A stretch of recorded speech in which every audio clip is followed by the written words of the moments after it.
Everybody, thank you for joining us here. It's a great day here in the city of Columbus, and I'll tell you why. 18 months of innovation, collaboration, and hard work are demonstrating that we've honed a new, effective way to prevent and reduce crime in our city.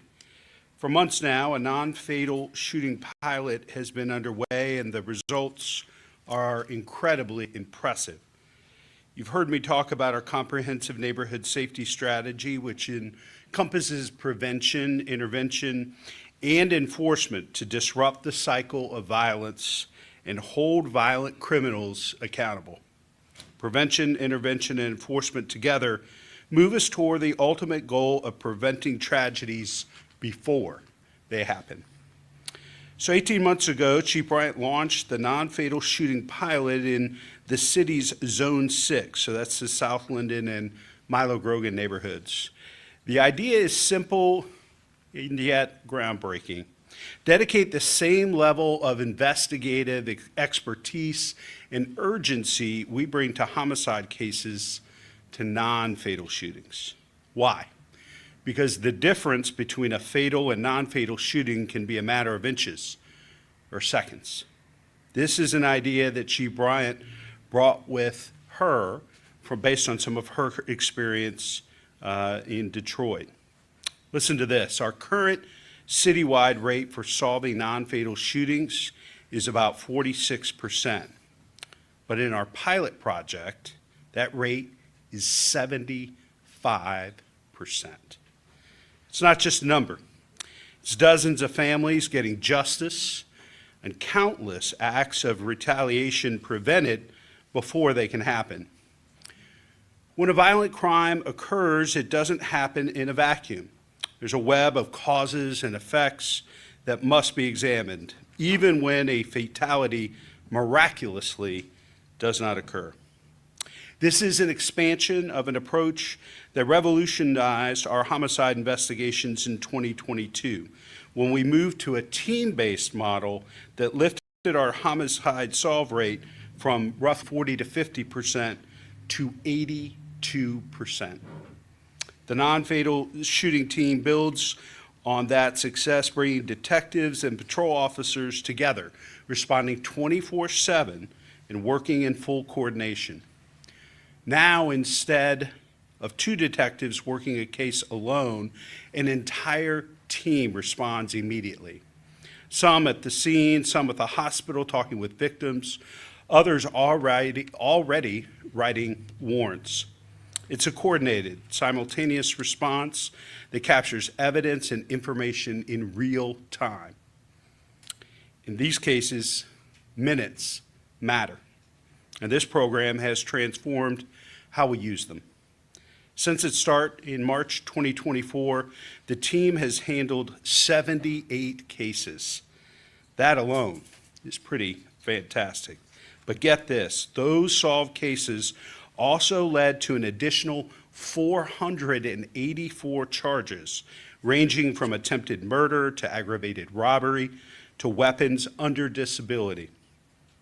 Take a second to think about that. Nearly 500 charges that were connected in direct links between cases due to the focused investigative efforts. And the impact goes far beyond those numbers. We believe this effort has directly contributed to fewer fatal shootings in Columbus, because we know that there's a very small number of people who commit the majority of violent crimes in our city. And so, when we stop a shooter, we believe we are likely preventing the next homicide. Just as importantly, this program is strengthening trust. When the same detectives show up day after day, community members recognize them. They talk, they share information, and the public is seeing the incredible results that these officers and team are delivering for the people of Columbus. That's how we build safer neighborhoods together. The non-fatal shooting team is adaptive, data-driven, movable, and has shown results. And we're not stopping here. Next spring, we'll establish one more team to work the same strategies in an additional zone. We're still crunching the data to pick the next best place to deploy this resource. And I look forward to updating you on where our second team will be deployed. And if we continue to see such incredible success, I'd love to see this approach one day be deployed citywide. This is what innovation in public safety looks like.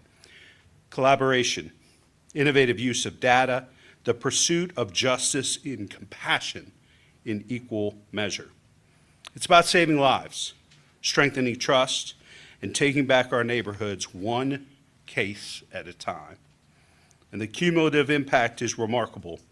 We're currently experiencing the lowest levels of violent crime that we have seen in decades, even while our city continues to grow. Now, one instance of violence, one shooting, one homicide is too many. But we can all be incredibly proud of the work being undertaken by Chief Bryant and this team in particular, and women and men across the entire division of police, our Office of Violence Prevention, and our community partners to make Columbus the safest it's ever been. I'm grateful to Chief Bryant and all of our efforts, and all of our officers and their efforts for their leadership, their commitment to keeping Columbus families safe, and for making our city safer and more secure for future generations. Now I'm proud to welcome our chief to the podium to discuss this program a little further. Chief? Thank you. Thank you, sir. Good afternoon. Thank you, Mayor Ginther, Director Prashadi, for supporting this initiative. And I just want to take a moment to acknowledge, when you look up here, you're looking at this team. This is an amazing team that's doing the work up here. Assistant Chief Bacher leading the team, and Deputy Chief Coleman, so thank you. When I first arrived in Columbus, violent crime, specifically homicide and non-fatal shootings, were on the rise. One of the first things we did was change the way we responded to homicides to include the team concept. As a result, we saw not only a reduction in homicides, but an increase in our closure rates. So when looking at non-fatal shootings, it just made sense to look at a similar concept, to have a team approach that solely focused on non-fatal shootings, but in a specific area, to help connect the dots across investigations and the people involved, to identify suspects early on, and to prevent retaliation by disrupting cycles of violence before the next non-fatal shooting and or homicide. The goal ultimately is to treat non-fatal shootings with the same level of intensity, urgency, and integrity as homicides. This initiative started as a pilot program, and I asked this team to trust me, and they did. The program was and is successful because this team believes in what they do, and because of the collaboration with our community. This concept isn't about numbers, but about saving lives and making our community safer. I want to thank the FOP for not only understanding the importance of this initiative, but also working with this leadership team to make sure that the permanent teams would be allowed to expand to different zones. Now I want to bring up Sergeant Soha, who leads the non-fatal shooting team, to share a little bit more about the amazing work that they do.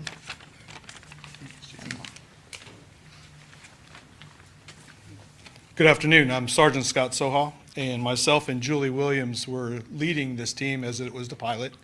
And as she said, that this is now the permanent non-fatal shooting team. And I'm honored to be here to represent them and the Division of Police. Mayor Ginther and Chief Bryant had a very specific mission and vision when she came up with this pilot program. And it was basically to reduce the violence on Zone 6. And our specific reason was the non-fatal shootings. So this team assembled, like she said, she trusted the chief, and they worked tirelessly to bring closure to the most complex cases. These cases are very difficult to solve. Their dedication, professionalism, and passion for victims have set the standard for investigative excellence. So there's two main reasons why I thought this team worked very well. First one was time. So most of these detectives came from the felony assault unit, which is a very busy unit. They have very varied responsibilities, but that unit stepped up and took the brunt of everything while this team solely investigated non-fatal shootings. So whether that was hours, days, weeks, or months, they were able to focus on those specific crimes, while felony assault took care of everything else. The second element was the community collaboration and involvement. Without the community, our jobs aren't going to be so easy to do. The team was in the community from day one. They're knocking on our neighbors' doors, talking to the local business owners, and all of the leaders and members, such as Pastor. The best part about the time element is we're allowed to go in as needed. It could be every day, it could be every other day. So during this pilot period, I truly think this team became part of the Linden community. Just a couple examples of how these guys took these cases and made them what they are today. The first one I'll speak about happened on the 1300 block of Duxbury Avenue.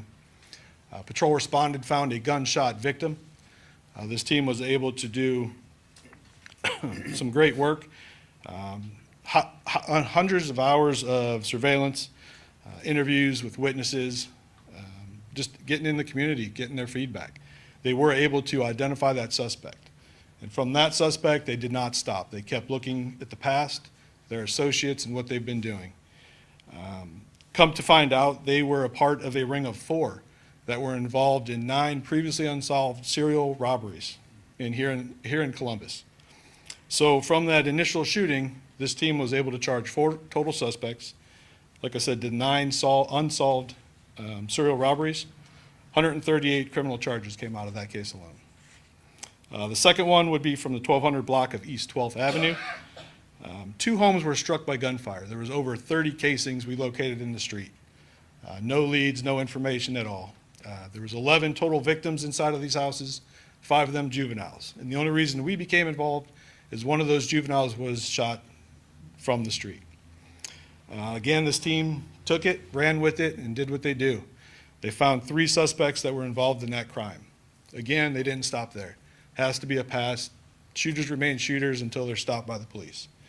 So we were able to associate those 3 suspects and 5 additional suspects, solving 11 previously unsolved felony assault crimes that spanned across 5 different zones here in Columbus. So that's basically the entire city.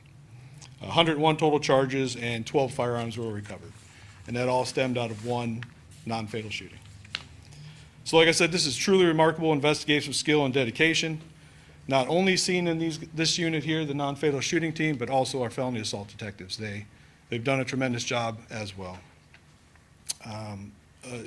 A leader in our community is here with us now, and it's an honor for me to introduce him. This is Pastor Timothy Liggins from Bethel AME Church. Pastor.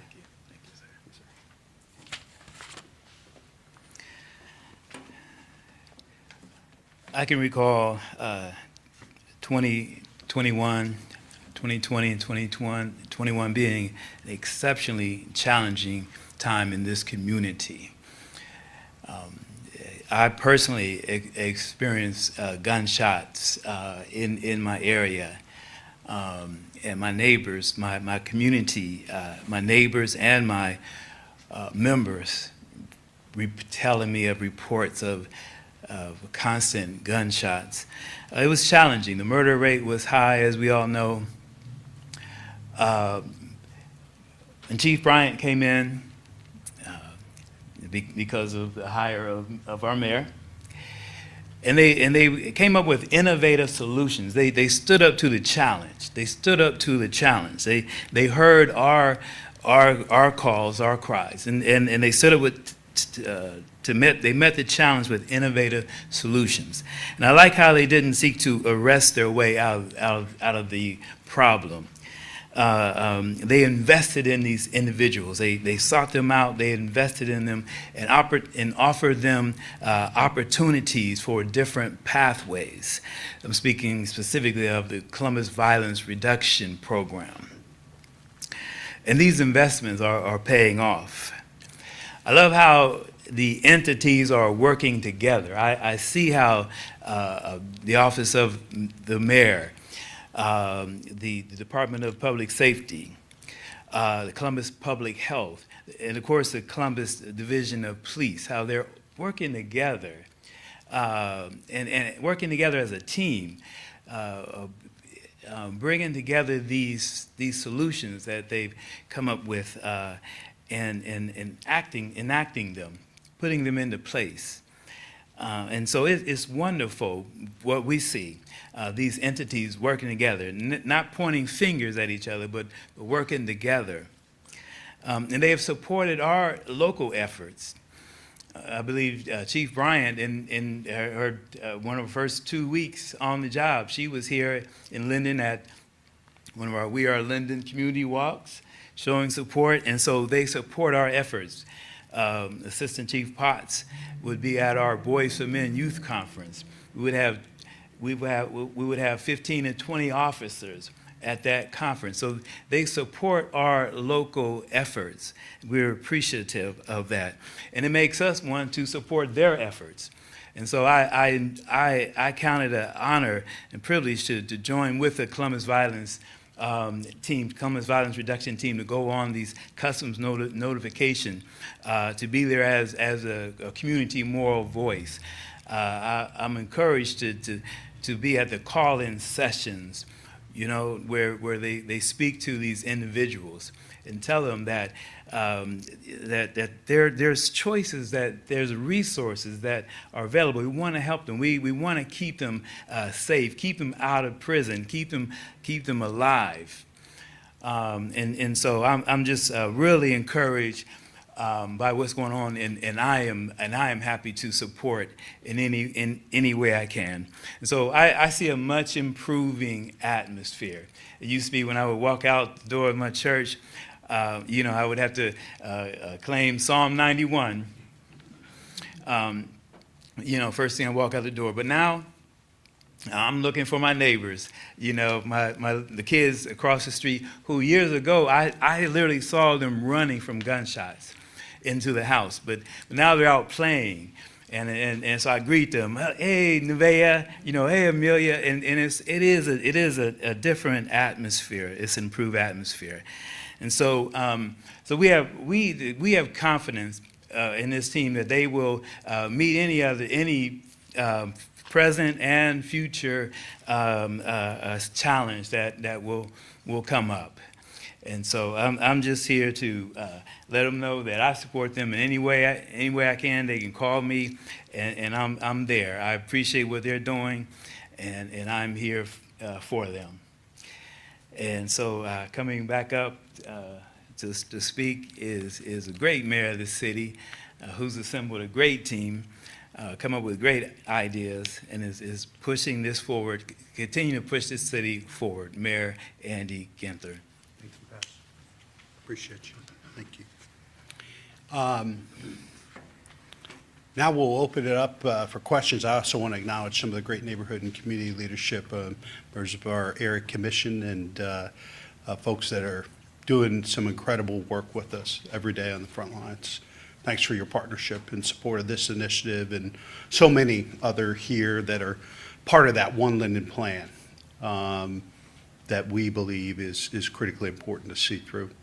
We'll be happy to take questions from the press. You can, out of respect for everybody's time that's here, if you could keep it to, you know, the focus of today's conversation. As you know, I'll stick around and answer any question that you have about any topic, but if we could take questions first about the non-fatal shooting work. Yes. Woo. No worries. Just want to double check some numbers. For the pilot team that was launched, I think was it last year, the solve rate for non-fatal shootings was 75%. Did I hear that correctly? Is that correct? The solve rate for the non-fatal shooting pilot team is 75%. 75%. Yes, the overall solve rate for non-fatal shootings as a whole is about 46%. 46%. Okay, thank you. Yes. You mentioned the success of Zone 6 for the starting, and you mentioned potentially moving to a different zone. Are you saying that you're going to continue to work Zone 6, or are you moving the team to a different zone? The concern being that if you leave here, doesn't the problem just return? No, the ultimate goal is to have a non-fatal shooting team on every zone. That's the ultimate goal. So we will not be taking this team and moving them to a different zone. We'll be creating an entire new team to go to another zone. And can you speak to the age of the shooters that you did arrest? What are you talking about? How these juveniles or these adults can give? Just ranges. There's no. We didn't bring any kind of stats, but just ranges from teens to adults. I have a question. How do you answer maybe somebody who was shot 2 years ago or before, who suffered life-changing injuries? Was their case, I know you have more people now, but in the past, was their case handled with the same investigative intensity, or is that a new push? Well, what I can tell you is the felonious assault unit always handled the non-fatal shootings. What we saw was that there was just a opportunity to improve the way that we respond to these shootings. With that being said, this team doesn't just work on present cases, they also work on previous cases. So there have been some wins that they've had that weren't in that, necessarily that window. They can go back and look at cases and be able to, if there's any information or if there's any new, information that comes up. So they have some success in being able to close previous cases as well. Is there any data showing the types of guns that were, or if guns were recovered, like what kinds, like mostly handguns, shotguns, rifles, that type of stuff? So I can't speak to specifics, but I do know that we have recovered various guns. If anybody want to. Predominantly handguns, okay. You mentioned there were 488 charges. Do you know how many of those actually resulted in convictions? I don't think that we have that specific number as it relates to convictions, but I'm sure that that's something we could probably work on getting for you. But ultimately, when we arrest somebody, we look at all the charges that they could possibly be charged with, and that's where we get our numbers from. So it may be one shooting that could result in 30 charges for an individual, so. So you mentioned, both of you mentioned wanting to have this citywide at some point. Are there any concerns about having enough resources or staffing to be in all of the neighborhoods? That's why we don't have 6 teams now. We are definitely being very strategic and making sure that we are, making sure that we have the resources necessary to be able to address the entire city. Our felonious assault unit, let's be clear, this pilot is amazing and they're doing some great work, but so is our felonious assault unit. We have other investigators that are investigating cases. We just see that there's an opportunity for us to be able to hone in and specifically address non-fatal shootings, which we know could ultimately lead to retaliation, possibly, i.e. another homicide. So this work is going to hopefully decrease what other crimes that we see, decrease robberies, decrease homicides, decrease other things. So we're definitely looking at focusing on creating these teams, but that doesn't stop us from making sure that we put every effort into any situation, whatever zone it's on. It's just this pilot is specific to this zone. The chief makes a good point, too. I mean, you can't look at this historic drop in homicides and not be looking at the incredible work done by the non-fatal shooting team, the felonious assault team. This all works together, and so does the investments we made in prevention and intervention. It's that comprehensive approach, we believe, that is showing incredible results. And with respect to resources, I think the statistics we shared today, the community support, the outstanding work of law enforcement, I think makes a pretty compelling case to the public that these are the types of things that we ought to invest in the future. Mayor, can you speak to the fact that did this, a semblance of this team, require additional city funds to support them over time, such as, do you know what the cost was to put this together? I don't know if we have a cost associated with it, but we can get you one. And then Sergeant, you mentioned that this program was successful because of the community support. Do you have any idea what percentage of these cases that you solved were the result of community tips? Not so much tips calling in the tip line, but these guys would be in the neighborhood the moment it happened. And they would knock on the same doors, the same, community leaders, the same businesses. So without having stats in front of me, I'd say most of them came from just talking to the community. And if I can add, we have that same respect as it relates to homicide. We get a lot of tips. We have a lot of community people that will call us.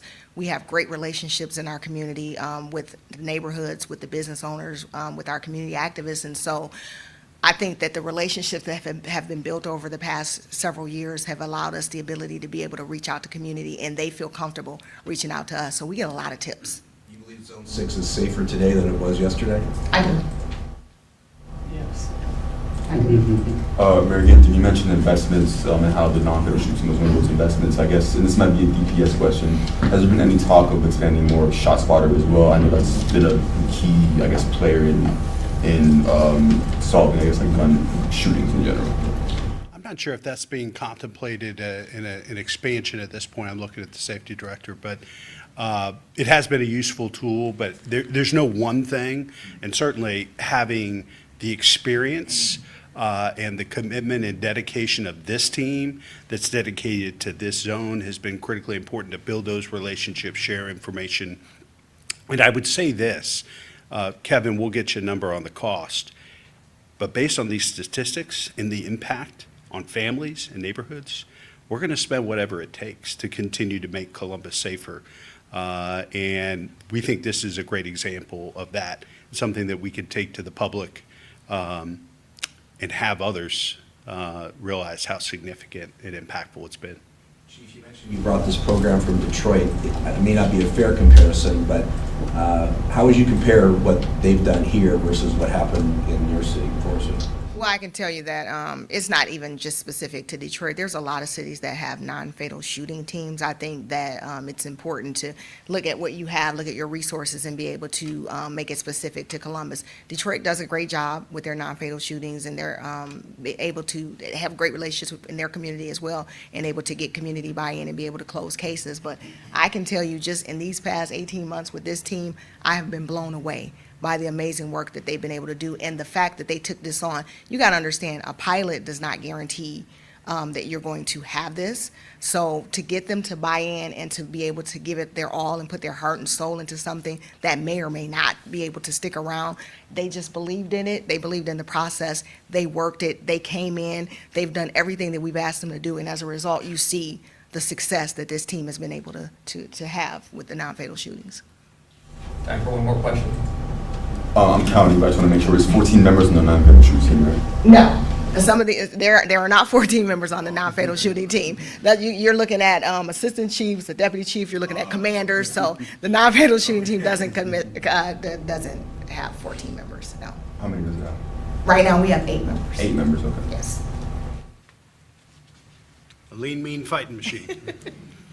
I'll stick around if you all have questions on other topics, but really appreciate you being here. Thank you.